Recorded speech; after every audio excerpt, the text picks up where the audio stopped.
Subscribe करें और bell दबाएं ताकि कोई खबर रह न जाए।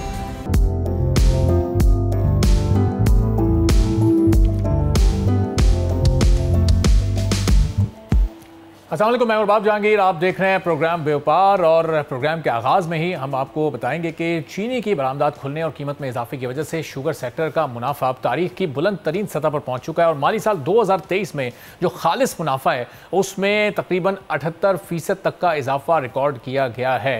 अब ये जो इस वक्त ये इजाफा रिकॉर्ड किया गया है ये कितना फ़ायदेमंद है, इस रिपोर्ट में आप मज़ीद तफसीलात जानिए। वापस आके मज़ीद डिटेल्स आपसे शेयर करेंगे। चीनी की एक्सपोर्ट खुलने के बाद जो चीप सेक्टर है, शुगर सेक्टर, उसने बड़ा मुनाफा कमाया, लेकिन अफसोसनाक सूरत हाल मुल्क में ये रही कि डॉलर्स तो आए, मुनाफा तो कमाया गया, लेकिन मुल्क में चीनी की एक्सपोर्ट ज़्यादा होने की वजह से फिर मकामी सतह पर कीमत में बहुत ज़्यादा इजाफा हुआ। सितंबर 2022 से अगर अगले 11 माह का 11 माह का आप जायज़ा लें तो 2023 के सितंबर तक पहुँचते पहुँचते ये कीमत तकरीबन 88 रुपये से बढ़ते बढ़ते 166 रुपये फ़ी किलो तक पहुँची और सिर्फ 1 किलो पर 78 रुपये का इजाफी मुनाफा भी यहाँ पर हासिल किया गया। कीमत में भी यहाँ पर बहुत ज़्यादा बढ़ावा दिखा गया और इसका जो असर है वो जाहिर है कि एक आम सारिफ पर पड़ा, एक आम आदमी पर पड़ा। अब जो एक स्टेबल कीमत है चीनी की वो इस वक्त क्या है और इस मुनाफे को और जो मकामी सतह पर कीमत है उसको किस तरह से बैलेंस किया जा सकता है, इस प्रोग्राम के अंदर मोहम्मद खान साहब, vice chairman of sugar mills association, हमारे साथ मौजूद हैं। बहुत शुक्रिया सिकंदर साहब, प्रोग्राम के लिए आपने वक्त निकाला। ये हमने देखा कि एक्सपोर्ट बढ़ी और जाहिर है आपके शुगर सेक्टर को बड़ा फ़ायदा हुआ, लेकिन जो मकामी सतह पर एक आम सारिफ था उसको इसका नुकसान उठाना पड़ा है। अब ये इस सिचुएशन को कैसे बैलेंस रखा जाएगा?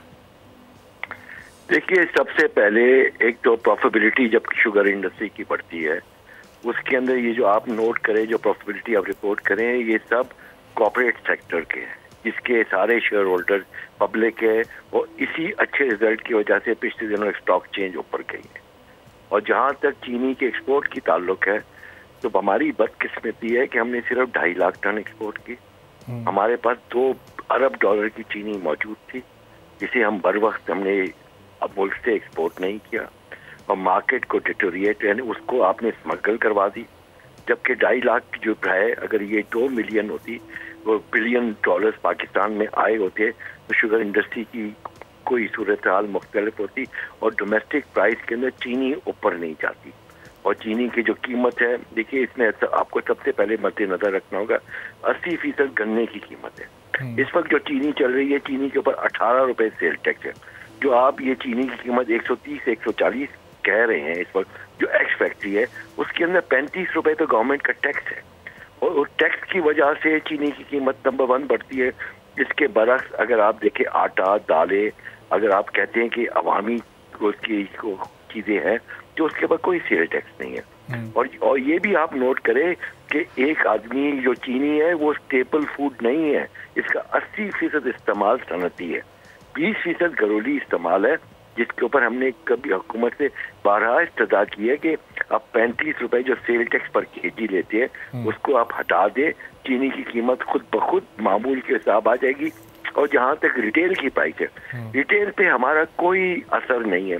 जब एक एक्स फैक्ट्री प्राइस चीनी चले जाती है, जब प्राइस का बाजार में जो चीनी आप मौजूद रिटेल में मिल रही है, ये चीनी तकरीबन 1 माह पहले मिल से निकली थी और इसके बाद डिफरेंट एरियाज के ऊपर जब आप मार्केट के अंदर छापे मारते हैं और मार्केट मैकेनिज्म को नहीं चलने देते हैं तो उसके अंदर वेस्टेड एलिमेंट्स होते हैं जो चीनी की कीमतों को ऊपर ले जाते हैं और जिसमें चीनी कोई खुशी की बात नहीं है।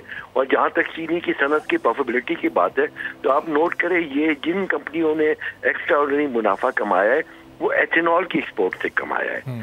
इंटरनेशनल रुपी की वैल्यू डाउन थी, इंटरनेशनल प्राइसेस हाई थी, जिसकी वजह से ओवरऑल। इस्कंदर साहब, ये जो आप कह रहे हैं कि ये 35 रुपए इस पर 1 किलो पर सेल्स टैक्स या मुख्तलिफ टैक्सेस की मद में हुकूमत दे रही है, तो ये जब चीनी की कीमत 80-85 रुपए किलो थी, ये 35 रुपए उस वक्त भी लागू था? ये सेल्स टैक्स 35 रुपए का कब से लागू हुआ है? उस वक्त 14। देखिए, जो गवर्नमेंट ने सबसे बड़ी गलती की वो तारिक चीमा साहब को, जिस पर मैंने अपोज भी किया, इन्होंने 140 रुपए की जो चीनी थी उसे 90-100 रुपए में बिकवाई थी। और ये भी याद रखिए, इस वक्त जो चीनी की कीमत है वो फिर भी कम है कॉस्ट ऑफ प्रोडक्शन से। वजह ये होती है कि क्रशिंग के दौरान चीनी की कीमत कम होती है कि आपको फार्मर्स की पेमेंट करनी पड़ती है। बेहर हर हालत में आपने वो पेमेंट 20 दिन के अंदर करनी है ताकि आपके ऊपर कोई केस ना बन सके। उसकी वजह से डेस्परेट सेल्स होती है। जब एक दफा चीनी की प्रोडक्शन रुक जाती है तो उस वक्त रुकने से उसकी कॉस्ट नहीं रुकती है। आप पिछले दिनों देखें जो चीनी की कॉस्ट बढ़ी उसके अंदर 25 से 26% तो इंटरेस्ट कॉस्ट है। अच्छा। जिसकी तो इसका मतलब कि टैक्सेस को एक्सक्लूड कर दें, हटा दें, तो फिर ये बताएगा कि 1 किलो चीनी की कॉस्ट फिर एक आम सारिफ तक किस कीमत में पहुंचनी चाहिए, जो इसकी एक्चुअल कीमत है वो क्या होनी चाहिए? 100 रुपए में मिल जाएगी चीनी। अच्छा, 100 रुपए के अंदर चीनी मिल जाएगी आम सारिफ को। और ये भी बताएगा उसमें आप लोगों का मुनाफा भी शामिल होगा, आप लोगों की कॉस्ट तमाम मिला के उसके बाद फिर 100 रुपए तक एक आम सारिफ तक पहुंचनी चाहिए।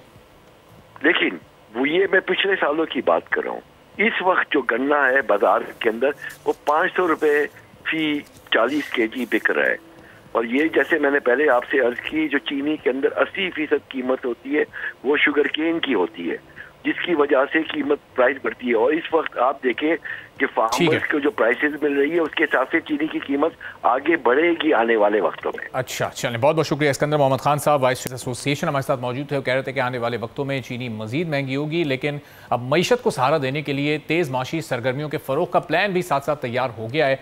और IMF की जानिब से जैसे ही मंजूरी दी गई है अगली किस्त की, तो उसके बाद से सनतों को कितना रिलीफ मिल सकेगा। एक तरफ सनती तरक्की में 10.26% की कमी हुई है, अब दूसरी तरफ फेडरल बोर्ड ऑफ रेवेन्यू ने नॉन फाइलर्स को आखिरी नोटिस जारी किया है और कहा है कि अब इसके कनेक्शंस भी कटेंगे और मोबाइल फोन के कनेक्शन भी मुनक़ता होंगे। एक छोटी सी रिपोर्ट इस पर आपको दिखाते हैं, वापस आएंगे, मेहमान साहब का तारुफ करवाएंगे और गुफ्तगू करेंगे। तो ये सूरत हाल है। अब $70 करोड़ अब पाकिस्तान को मिलेंगे। उसके बाद पाकिस्तान की मईशत में पाकिस्तान के रिजर्व्स को कितना फ़ायदा पहुंचेगा और आने वाले दिन पर पाकिस्तान के लिए जो चैलेंजेस हैं माशी तौर पर, उसमें कितनी कमी होगी, इस पर गुफ्तगू करते हैं। डॉक्टर शुजात फारूक साहब चीफ रिसर्चर हैं, पाइड के माहिर माशियात भी हमारे साथ मौजूद हैं। डॉक्टर साहब, बहुत शुक्रिया प्रोग्राम के लिए, आपने वक्त निकाला। सबसे पहले तो ये फरमाइएगा कि ये $70 करोड़ इस वक्त पाकिस्तान की कितनी ज़रूरत है, चूँकि ये तो सिर्फ एक दूसरी इंस्टॉलमेंट है और अभी इस प्रोग्राम के पूरे होने के लिए एक और जायज़ा होगा, $1.1 अरब मजीद पाकिस्तान को मिलने हैं। तो इस वक्त जो पाकिस्तान की माशी ज़रूरियात हैं उसमें कितनी अहमियत के हामिल है? बहुत शुक्रिया जी।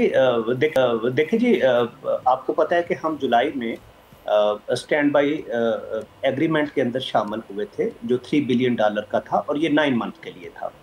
और आपको पता है कि इसकी स्टाफ लेवल की जो मीटिंग थी वो नवंबर 2023 में मीटिंग हो गई थी और अभी अल्लाह का शुक्र है कि एग्जीक्यूटिव बोर्ड की मीटिंग हुई है और जो 70 करोड़ है वो अप्रूव हो गया है। देखिए, प्रैक्टिकली ये जो 70 करोड़ है जो हमारी ओवरऑल नीड है शायद उसके लिए तो बहुत थोड़ा है, क्योंकि एक साल में जो इस वक्त हमें जो लोन चाहिए अपने बजट को फाइनेंस करने के लिए, अपने एक्सपोर्ट्स को फाइनेंस करने के लिए, और जो ऑलरेडी हमने कर्ज लिया हुआ है वो तकरीबन हमें $25 बिलियन चाहिए। तो लेकिन इस 70 करोड़ की वर्थ यह है कि आपको पता है कि जब आप IMF के साथ एक एग्रीमेंट करते हैं तो आपके जो बहुत से बायलैटरल लोन्स हैं, लाइक फॉर एग्जांपल चाइना के साथ है, सऊदी अरेबिया है, जो बाकी कंट्रीज हैं, वो फिर आपके जितने भी बायलैटरल लोन्स हैं उनके लिए भी आपकी राह हमवार होती है। तो ये जो बाकी कंट्रीज थे वो भी देख रहे थे, जिस तरह आपने अभी देखा कि UAE ने भी अपना जो $2 बिलियन लोन था उसको उन्होंने वो रीशेड्यूल करने जा रहे हैं। सो डेफिनेटली ये पाकिस्तान के लिए। तो अब डॉक्टर साहब, ये 6 माह में फिर सूरत हाल किस तरह से बनेगी और कितना बड़ा दूसरा IMF का प्रोग्राम पाकिस्तान को मजीद चाहिए होगा, इस पर हम गुफ्तगू करते हैं। एक छोटा सा ब्रेक लेते हैं, वापस आएंगे। डॉक्टर शुजात फारूक साहब हमारे साथ ही मौजूद।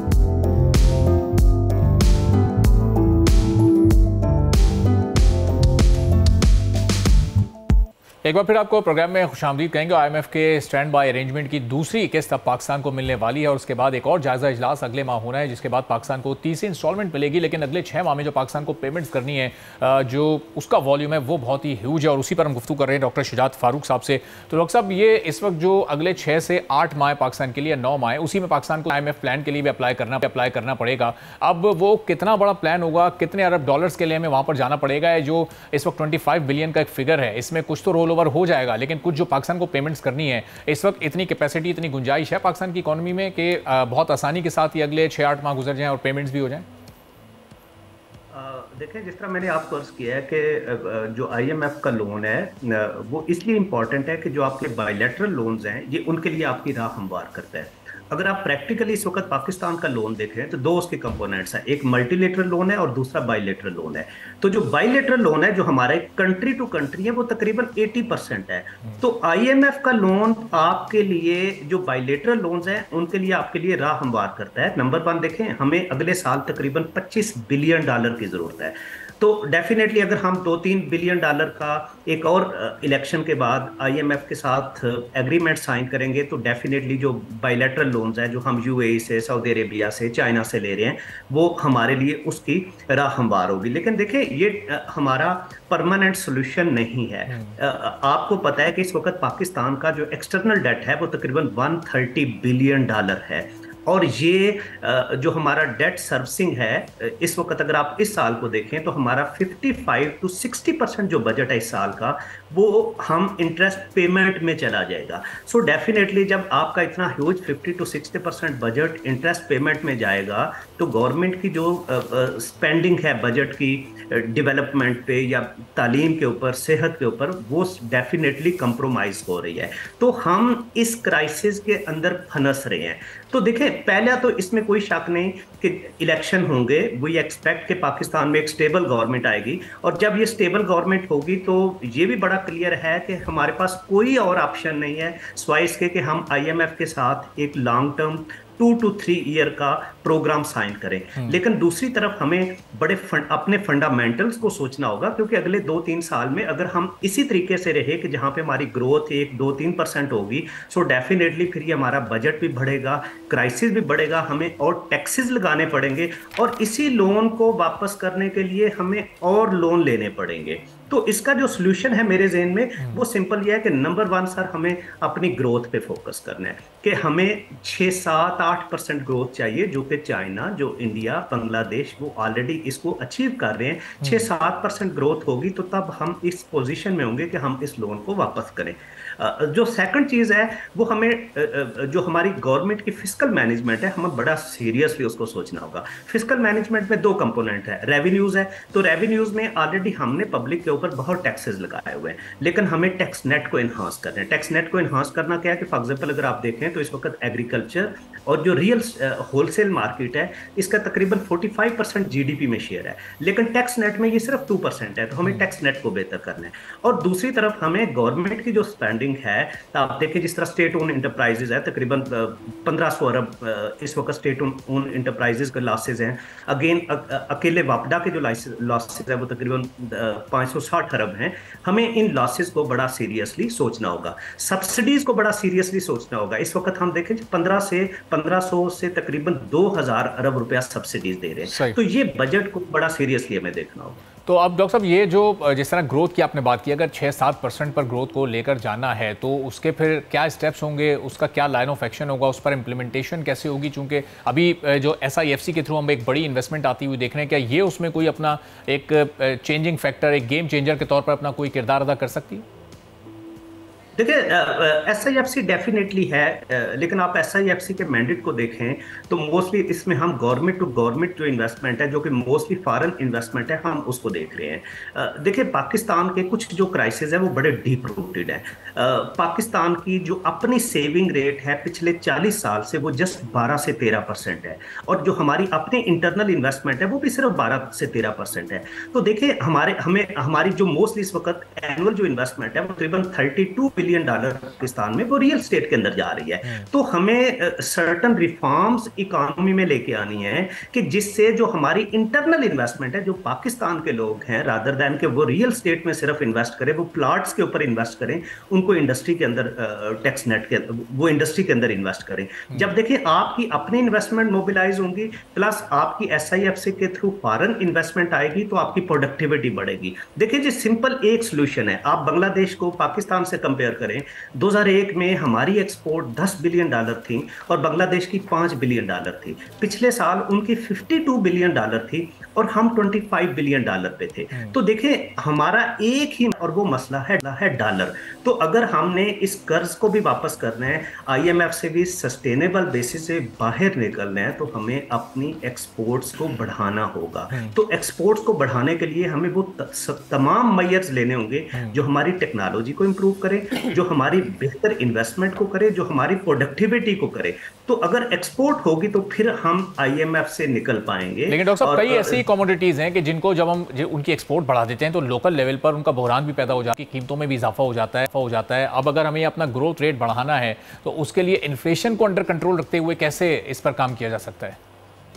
मैं थोड़ा सा आपसे डिसएग्री करूंगा। देखिए, आप देखें हम एक्सपोर्ट कर क्या रहे हैं। हमारा सबसे बड़ा प्रॉब्लम यह है कि आज भी हमारी जो 70% एक्सपोर्ट्स हैं वो बड़ी बेसिक आइटम्स है। वो 5 आपकी बेसिक आइटम्स है, राइस है, कॉटन है, टेक्सटाइल है।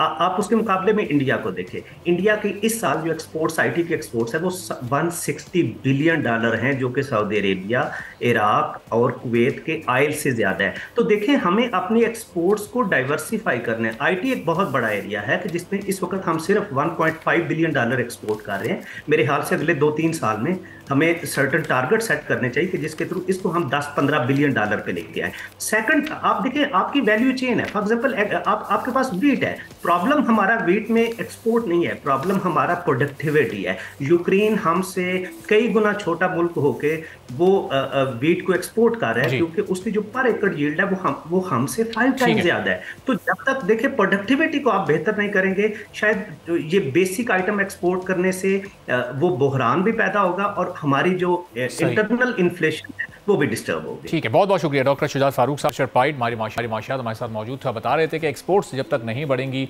ग्रोथ रेट में जब तक इजाफा नहीं होगा, उस वक्त तक पाकिस्तान, जो इस वक्त पाकिस्तान का कर्जा बढ़ता जा रहा है, वो वापस करने के काबिल नहीं होगा। और जब ये कर्ज बढ़ रहा है तो ज़ाहिर है मुल्क के मुख्तलिफ सेक्टर्स पर इसका असर भी बहुत ज़्यादा हो रहा है। IMF की अगली किस्त तो आ रही है, उसके बाद एक और इंस्टॉलमेंट आनी है, अगले प्रोग्राम में भी पाकिस्तान को जाना है, लेकिन इस पर पाकिस्तान की जो सनतें हैं वो किस हद तक मुतासर हो रही हैं। IMF की जो शराइत होती हैं, जब उन पर इम्प्लीमेंटेशन होती है तो वो फिर पाकिस्तान के कारोबारी तबके को बहुत हद तक मुतासर करती है। इस पूरी सूरत पर गुफ्तगू करेंगे। फराजुर रहमान साहब सदर हैं कोरंगी एसोसिएशन ट्रेड इंडस्ट्री के, हमारे साथ मौजूद हैं। फराज साहब, बहुत शुक्रिया प्रोग्राम के लिए, आपने वक्त निकाला। अभी हम देख रहे हैं कि माशी सरगर्मियों को तेज़ करने के बड़े प्लान सामने आ रहे हैं। ग्रोथ रेट ऊपर करने की बात की जा रही है, एक्सपोर्ट्स बढ़ाने की बात हो रही है, IMF का कर्जा भी पाकिस्तान आ रहा है, लेकिन जो एक सनतकार है पाकिस्तान का, वो तो इस वक्त बड़े मुश्किल हाल में। गैस महंगी है, उसका कॉस्ट ऑफ डूइंग बिजनेस बढ़ चुका है। तो ये इन सारी चीज़ों को भी देखना पड़ेगा, हुकूमत को सीरियस लेना पड़ेगा। बिस्मिल्लाहिर्रहमानिर्रहीम, बहुत शुक्रिया। बात ये है कि देखें, ये जो इंडिकेटर्स होते हैं ना, ये मईशत दान जो है ये अपने हिसाब से बना लेते हैं और इन्फ्लेशन हमारी हमेशा उल्टा पड़ता है हमारे यहाँ। ठीक है, आप बैंक का सूद बढ़ाते हैं, लोग अपना पैसा उठा के बैंकों में रख देते हैं और मार्केट में पैसा नहीं निकालते, जिसकी सूरत के अंदर आपकी मार्केट के अंदर लिक्विडिटी की प्रॉब्लम हो जाती है, नंबर 1। यानी इसका मतलब ये है कि वेस्टर्न ममालिक के और हमारा जो सिस्टम है वो बिल्कुल डिफरेंट है। ठीक है, अब हमें MBA के अंदर जो किताबें पढ़ाई जाती थी, तो उसके बाद जब हम रिसर्च वर्क करते थे तो वो रिसर्च वर्क जो है वो हमारी लोकल इंडस्ट्रीज़ पे होता था, क्योंकि हम अपनी लोकल जो प्रॉब्लम्स हैं उनको देख के उनके सोल्यूशन की तरफ जाएं। जब तक ये इंडिकेटर्स जो किताबों के पढ़े हुए लोग हैं, जब तक ये चीज़ें जो है वो हमें बताते रहेंगे और हमें समझाते रहेंगे, तो भाई हो गया काम। अगर मैंने किताबों से पढ़कर अब आज अपना बिज़नेस किया होता तो मैं कहीं नहीं खड़ा होता। प्रैक्टिकली बिल्कुल डिफरेंट है सूरत, प्रैक्टिकली बिल्कुल डिफरेंट है। अब आप आ जाइए कि मईशत की जो इस वक्त सूरत हाल है वो कैसे बाहर निकल सकती है। सीधी सी मिसाल है, कारोबारी बरादरी को आप रिलैक्सेशन दें, उनको आप एडवांटेजेस दें, उनको आप बताएं कि जी 20% से ज़्यादा, 22% से ज़्यादा, 24% से ज़्यादा, 60% से ज़्यादा आपको आपकी प्रॉफिट मिलेगा। ऐसी ऐसी पॉलिसीज़ ला के दें। ठीक है, गवर्नमेंट का काम ये तो नहीं था कि गवर्नमेंट जो है वो पोल्ट्री स्टेट जो है वो ख़ुद बनाना शुरू कर देती और मुर्गी सबके सामने आम कर देती। तो उस वक्त की गवर्नमेंट ने पोल्ट्री स्टेट पे इंसेंटिव रख दिया, तो क्या हुआ कि पोल्ट्री घर घर पहुंच गई। ठीक है, बिल्कुल इसी तरीके से पहले एग्रीकल्चर के ऊपर बेनिफिट देना था तो 30 साल ज़मीनें लोगों को दे दी गई। उससे क्या हुआ कि जी 30 साल ज़मीनों से वो लोगों ने एग्रीकल्चर किया, और अब तो बहुत आसान है कि बिजली भी नहीं तो सोलर के ज़रिए आप वो एग्रीकल्चर कर सकते हैं। आप मज़दूर मेहनत कश किसान को पकड़ें और उसको दें, वो 10 आदमियों को मुलाजिम भी रख लेगा। इसी तरीके से कॉटेज इंडस्ट्री को ले लें आप। कॉटेज इंडस्ट्री जो है वो 2 कमरों के मकान पे बनी होती है। ठीक है ना, बात ये हम सिक इंडस्ट्रीज पे बात नहीं करते, हम ओवरऑल मईशत पे बात कर रहे होते हैं ब्रॉड स्पेक्ट्रम पे, मैक्रो लेवल, वो माइक्रो लेवल के जो इश्यूज हैं, माइक्रो लेवल के इश्यूज जो है जब तक वो एड्रेस नहीं होंगे, जब तक मैक्रो लेवल की इकनॉमी सही नहीं होगी, जब तक हम यही भिखारी रहेंगे, तरीके से कर्ज लेता रहेंगे IMF के साथ, और इसी तरीके से हम उनकी दी हुई पॉलिसीज़ जो कि और दूसरे मुल्कों के लिए तो फ़ायदेमंद हो सकती है, हमारे लिए फ़ायदेमंद नहीं हो। एक इंडस्ट्रियलिस्ट के इस वक्त बेसिक इश्यूज़ हैं क्या, जो गैस की कीमत बढ़ रही है मुस्तकिल, वो तो आप लोगों पर एक बोझ है। अब उस पर कोई डायलॉग, कोई ऐसी कोई वे आउट निकल रहा है उसका कि आने वाले दिनों में ये बोझ आप पर कम हो सके? वे आउट है, वे आउट है, वे आउट पे काम करने की ज़रूरत है। देखिए, दो किस्म की चीज़ें हैं। हमारे इंडस्ट्रीज़ जो हैं वो बूस्ट कर देंगी, हमें जो है वो फौरी तौर पे इंडस्ट्रीज़ को रिलीफ देना चाहिए कि वो लो एफिशिएंसी प्लांट जो टर्की बना रहा है वो इंपोर्ट करें और उसमें ड्यूटी फ्री उनको इंपोर्ट की इजाज़त दी जाए, नंबर 1। सही। नंबर 2, बायोगैस का प्लांट इंपोर्ट करने पे ड्यूटी फ्री उनको दिया जाए, 30 साल ज़मीनें उनको दी जाएं ताकि वो अपना बायोगैस जो है उसका प्लांट वहाँ पे इंस्टॉल करें और वहीं पे वो एग्री करें उस बायो प्लांट के लिए। उसके ज़रिए से उनकी गैस और बिजली फ्री हो जाएगी। और हमारी इंडस्ट्री अभी से कराची में नहीं है, पाकिस्तान के दूसरे हिस्सों में मौजूद है ना मौजूद। बात यह है कि कराची के गिरदो नवाह के अंदर एक तवील नूरियाबाद तक एरिया खाली है और इसके साथ यहाँ से बलूचिस्तान तक एक एरिया खाली है। कोई इतना बड़ा मसला नहीं है। बात यह कि ट्रैवल हो के वो गैस यहाँ आ जाएगी, गैस उन्हें फ्री पड़ जाएगी। बिजली जो है वो आपकी जो है वो रिवर्स मीटर लगा के आप इलेक्ट्रिसिटी को दे दीजिए, के इलेक्ट्रिक को दे दीजिए, वो के इलेक्ट्रिक को वो मिलेगी, वो आपको यूनिट मिल जाएगा। सब रुकावट कहाँ है इसमें दरमियान में? ये इतना आसान कहने में और सुनने में तो लग रहा है आसान लग रहा है ना। बस मसला ये है कि असल में हमारी जो सबसे बड़ी कमज़ोरी है ना, हम ये समझते हैं कि जो मईशत दान है, जो लंबी लंबी डिग्रियाँ लेके आ गए हैं, वही मसले का हल कर सकते हैं। बात यह है हम आम आवाम का इनपुट ही नहीं लेते। हम आम आवाम की 25 रुपए की रोटी की बात ही नहीं करते। सबसे पहले बात यह है कि आप ये देखें कि वो दर्द तो रखें आप सीने के अंदर, जिस दर्द के बिना पे आप ऐसी सोच लाएं अपने अंदर। केयर टेकर गवर्नमेंट से मुझे कोई एतराज़ नहीं है, ज़ाहिर है उनकी जो वसाइल हैं उससे कई गुना ज़्यादा, 20 दिन के मेहमान हैं, आपको तो जाने वाले हैं, ठीक है, कई गुना ज़्यादा वो उससे काम कर रहे हैं, ठीक है। मगर मुझे तो अफसोस जो पिछले 20 साल 30 साल के अंदर जो हुकूमत रही, उन्होंने क्या किया, फिर उन्होंने जो बिजली के मुआहदे किए, उस बिजली के मुआहदे जो है उसको आप देख लें। बात यह है कि हमारे यहाँ 100 साल की पॉलिसी बननी चाहिए, 20 साल की पॉलिसी बननी चाहिए, 10 साल की अलग बननी चाहिए। हमें पता हो कि हमने किस जो है वो सिमत में जाना है, ताकि हम अपने मुल्क को, कौम को इस बहरान से बाहर निकाल सकें। लेकिन हमारे यहाँ तो हर सियासी जमात जब हुकूमत में आती है, अपनी नई इकनॉमिक पॉलिसी लेकर आती है, 3 साढ़े 3 साल में वो पॉलिसी फिर ख़त्म हो जाती है, फिर नए आते हैं। अब जिस तरह 8 फरवरी के बाद जो इकनॉमिक टीम आएगी वो अपनी नई पॉलिसी लेकर आएगी। ज़ाहिर है पाकिस्तान तहरीक इंसाफ या PDM की गवर्नमेंट की पॉलिसी को लेकर तो नहीं आगे चलेंगे। जी बिल्कुल ऐसे ही है, और यही सबसे बड़ा अलमिया है, यही सबसे बड़ा अलमिया है। मैं आज से नहीं 5 साल से आवाज़ लगा रहा हूँ कि चार्टर्ड ऑफ इकनॉमी की बात करें आप जब तक मईशत को सियासत से पाक नहीं करेंगे, जब तक जो है ये अलमिया रहेगा, ठीक है। जब तक 5 साल 10 साल पॉलिसीज़ हमें पता हो कि पहले साल ये करना है, दूसरे साल ये करना है, तीसरे साल ये करना है, तो इन्वेस्टर खुद ब खुद, आप लोकल इन्वेस्टर को सेफ नहीं कर रहे, FDI कैसे आएगी यार? आ ही नहीं सकती, पॉसिबल ही नहीं है। लेकिन ये जो एक चेंज ऐसा EFC की सूरत में हमें पिछले चंद माह में नज़र आया है, इससे उम्मीद लगाई जा सकती है, चूँकि एक लॉन्ग टर्म प्लान लग रहा है। लॉन्ग टर्म प्लान है, अल्लाह करे वो चले, और उसको अंडर द BOI दे दिया गया है। ये बहुत अच्छी एक मैं समझता हूँ कि एक BOI एक अच्छा डिपार्टमेंट है, उसके साथ उसको कर दिया गया।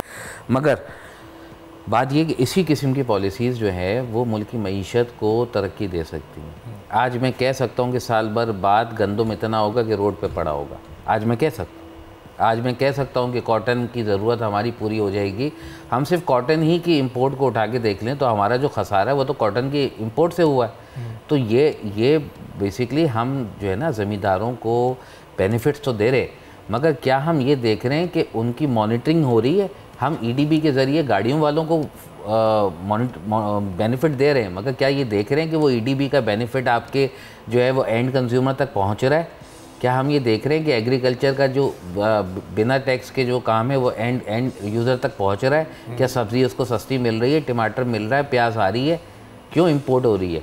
देखिए, इंपोर्ट जो नेसेसरी आइटम है वो इंपोर्ट करें, जो रॉ मटेरियल है इंपोर्ट करें। बीज की इंपोर्ट नहीं हो रही, क्यों नहीं हो रही?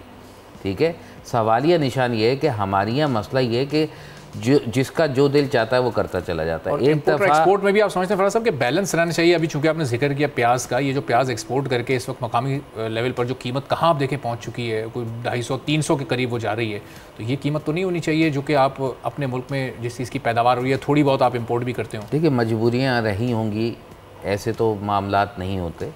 मजबूरियाँ होंगी, हुकूमत की मजबूरी होगी कि जी उनको फ़ॉरेन एक्सचेंज चाहिए, तो उन्होंने कहा चलो प्याज को एक्सपोर्ट अलाउ कर दो। मगर प्याज क्या हुई तो पता चला ऑर्डर इतना था कि जी लोकल कंजम्पशन के लिए प्याज बची नहीं, और एक आम सारिफ पिस गया, ठीक है ना, एक आम सारिफ पिस गया। तो बात ये हमें बैलेंस ऑफ ट्रेड करता है, हमें बैलेंस ऑफ ट्रेड सिर्फ यहाँ नहीं करना कि जी इंपोर्ट और एक्सपोर्ट को बराबर करना है, हमें इस पे भी करना है कि हमारा गरीब भी ज़िंदा रहे। ठीक है ना। बात ये महंगाई का हाल ये है कि इस वक्त जो सूरत हाल है, एक सफ़ेद पोश तबके का जीना महाल हुआ हुआ। बिल्कुल। इंडस्ट्रियलिस्ट जो है, आप किसी भी इंडस्ट्रियलिस्ट को उठा के देख लीजिए, वो परेशान है। ये तो छीपा और ये सिलानी इस टाइप के इदारे ना हो तो लोग तो भूखे मर जाए। तो बात ये कि माइक्रो लेवल के जो इश्यूज हैं फराज साहब, इस पर किसी भी गवर्नमेंट का फोकस क्यों नहीं रहता? हम देखते हैं ऑयल प्राइसेस जब इंटरनेशनल मार्केट्स में कम होती हैं तो उसका वो ट्रिकल डाउन इफेक्ट नहीं होता, और जब वो माइनर सी बढ़ती हैं तो वो एक ऐसा ह्यूज उसमें इजाफा हो जाता है कि वो एक आम आदमी के लिए पेट्रोल डलवाना मुश्किल हो जाता है। मतलब गाड़ियों वाले बाइक्स पर आ गए, बाइक्स वाले साइकिल्स पर आ गए, साइकिल मतलब किस तरफ जा रहे हैं? जी बिल्कुल ऐसे ही है, बिल्कुल ऐसे ही है। और इसी चीज़ को देखिए एड्रेस करेंगे। मैं खुशहाली आप ओवरऑल देख लें, मैं किसी भी गवर्नमेंट का नाम नहीं लूँगा, मगर जिन भी गवर्नमेंट के अंदर ग्राउंड में खुशहाली आई है आपकी ऑटोमेटिकली ऊपर तक गई है। ठीक है ना। बात ये कि जहाँ ऊपर आपका अमीन और सादिक बैठा होगा ना सही मानों का, ठीक है, तो फिर वो हज़रत उमर सिद्दीक़ रज़ी अल्लाह ताला अन्हु की तरह ये खौफ रखेगा कि दरियाए नीलम के किनारे अगर कोई कुत्ता भी भूखा मर गया तो मुझे अल्लाह से डर है कि मुझे पकड़ ना हो जाए। बात ये कि मसला यहाँ ये है, प्रॉब्लम यहाँ ये है। अगर इस प्रॉब्लम को एड्रेस कर लिया जाए और हम अपने मुहिब्बे वतन हो के हम अपनी, देखिए हम क्या करते हैं, हम हमारे सियासी एजेंडे, हमें क्या चाहिए जी, हमें वोट चाहिए। ठीक है ना। हमें पाकिस्तान है तो आपका वोट है, आपकी ये आपकी सियासी पार्टी है, अदरवाइज़ पाकिस्तान नहीं है तो कुछ भी नहीं है।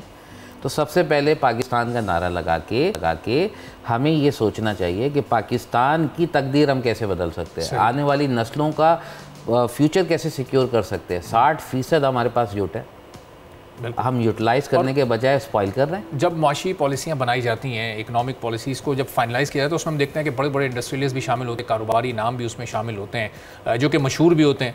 तो अब ज़रूरत है कि जो लोकल लेवल का एक कोई इंडस्ट्रियलिस्ट है, कोई छोटे कारोबारी तबके से जो लोग हैं, उनकी नुमाइंदगी भी वहाँ पर शामिल रखी जाए ताकि ये जो इशूज़ हैं लोकल लेवल के, इनको भी थोड़ा सा एड्रेस किया जा सके। क्योंकि फिर वो बड़े नाम शामिल होने से शायद उनको एहसास ही नहीं होता, वो कंसीडर नहीं कर पाते इन इशूज़ को।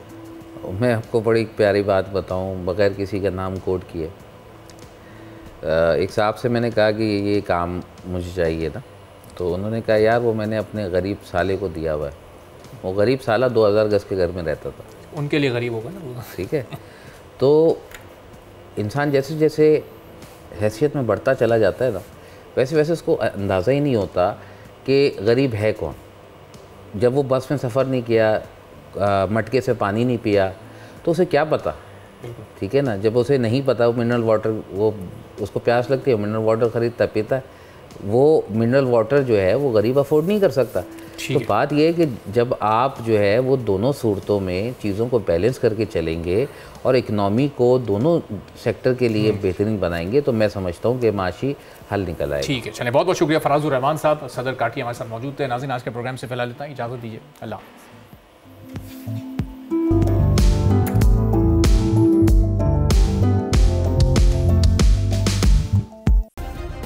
सब्सक्राइब करें और बेल दबाएं ताकि कोई खबर रह न जाए।